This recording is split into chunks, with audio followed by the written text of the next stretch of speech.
మన హైదరాబాద్ చరిత్ర ఉన్న నగరమే కాదు, చరిత్రను సృష్టించే మహానగరం. దేశ ఆర్థిక వ్యవస్థకు గుండెకాయ లాంటి ఈ మహానగరాన్ని ప్రపంచ పట్టణంలో అగ్రస్థానంలో నిలిపేందుకు ముఖ్యమంత్రి శ్రీ రేవంత్ రెడ్డి గారు నడిపించారు. అభివృద్ధి అంటే కేవలం మాటలు కాదు, మౌలిక సదుపాయాల కల్పన. అందుకే రాజకీయాలకు అతీతంగా రాష్ట్ర ప్రయోజనాలే పరమావధిగా దక్షిణ పశ్చిమ ప్రాంతాల ప్రాంతీయ సమావేశంలో కేంద్రం ముందు సీఎం గారు పలు కీలక అంశాలపై చర్చించారు. రీజనల్ రింగ్ రోడ్ కోసం భూసేకరణలో రాష్ట్ర ప్రభుత్వం తన వంతు బాధ్యతను పూర్తి చేస్తున్నప్పుడు కేంద్రం నుంచి నిధులు అనుమతులు మంజూరు చేయడంలో సీఎం రేవంత్ రెడ్డి గారు వేస్తున్న సూటి ప్రశ్న. మూసీ పునరుజ్జీవన్ నుంచి మెట్రో రైల్ 2వ దశ విస్తరణ వరకు ప్రతి ప్రాజెక్టులోనూ కేంద్రం వాటా సహకారం ఇక్కడ ఎంతో కీలకం. ముఖ్యంగా రక్షణ శాఖకు చెందిన భూముల బదిలీ, స్కైవేల నిర్మాణానికి అనుమతుల విషయంలో కేంద్రం తన ఉదాసీన వైఖరిని వీడాలి. హైదరాబాద్ ఎదుగుదల అంటే భారతదేశం ఎదుగుదల అనే వాస్తవాన్ని గుర్తుపెట్టుకుని పెండింగ్ లో ఉన్న పనులకు యుద్ధ ప్రాతిపదికన అనుమతులు మంజూరు చేయవలసిన అవసరం ఉంది. మొత్తానికి ముఖ్యమంత్రి శ్రీ రేవంత్ రెడ్డి గారి వ్యూహం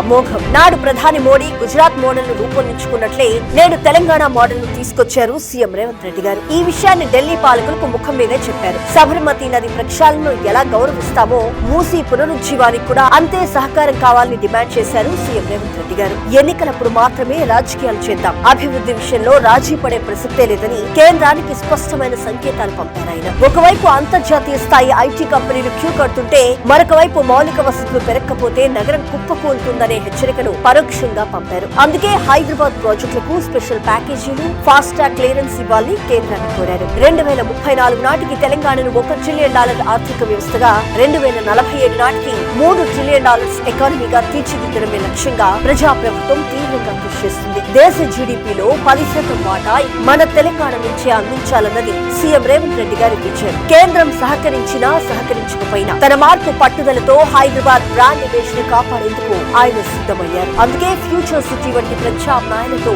నగరానికి సరికొత్త రూపునిస్తున్నారు సీఎం రేవంత్ రెడ్డి గారు.